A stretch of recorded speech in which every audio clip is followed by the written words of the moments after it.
ആദിവാസി യുവാവായ ജീപ്പ് ഡ്രൈവറെ ITDP വഞ്ചിക്കുകയാണെന്ന് പരാതി. ആദിവാസി ഊരുകളിലേക്ക് സർവീസ് നടത്തുന്ന ജീപ്പ് ഡ്രൈവറായ ബിജുവാണ് അധികൃതർക്കെതിരെ ആരോപണവുമായി രംഗത്തെത്തിയിരിക്കുന്നത്. കൊട്ടേഷൻ പ്രകാരം നിശ്ചയിച്ച തുകയിൽ കുറവ് വരുത്തുകയും കുടിശ്ശിക നൽകാൻ തയ്യാറാകാതിരിക്കുകയും ചെയ്യുന്നതായാണ് ബിജുവിന്റെ പരാതി.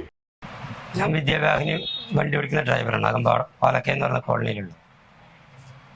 എന്നുവെച്ചാൽ ITDP നമുക്ക് കൊട്ടേഷൻ ഇത്ര രൂപ പ്രകാരം 1450 രൂപ പ്രകാരം ഒരു വർഷത്തേക്ക് കൊട്ടേഷൻ വെച്ചതാണ് സ്കൂൾ ട്രിപ്പ്. അതിൽ നിശ്ചയിച്ച വാടകയിൽ നിന്ന് 1220 രൂപയാക്കിയിട്ട് വെട്ടി ചുരുക്കി. അത് നമുക്ക് തരുന്നത് 1450 രൂപയാണ് കൊട്ടേഷൻ പ്രകാരം തരുന്നത്, ഒരു വർഷത്തേക്കുള്ള കൊട്ടേഷൻ. അതിലിവർ കാണിക്കുന്ന ഇത്രയും സംഖ്യ വെച്ചിട്ട് അത് ചോദ്യം ചെയ്താൽ അത് അങ്ങനെയാണോ ഇങ്ങനെയാണെന്ന് പറഞ്ഞ് തട്ടി ഒഴിയുക. അത് ഞാനൊരു ആദിവാസി വിഭാഗത്തിൽപ്പെട്ടൊരു ഡ്രൈവറായിരിക്കാം, അതുകൊണ്ടായിരിക്കും ചിലപ്പോൾ അവർ താഴ്ത്തി നമ്മളെ അഭിമാനിക്കുന്ന ഒരു രൂപത്തിലേക്ക് തള്ളിയിടുക, അടിയിലേക്ക്.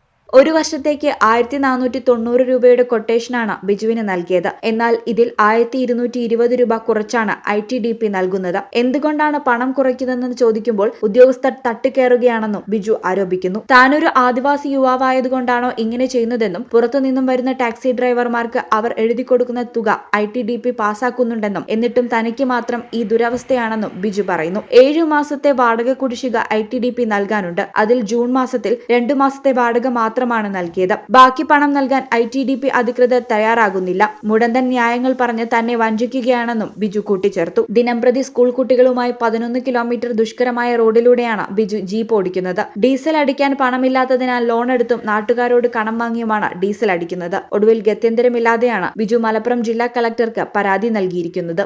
ഈ channel Malappuram. Kavitha golden diamonds, the versatile jewellery.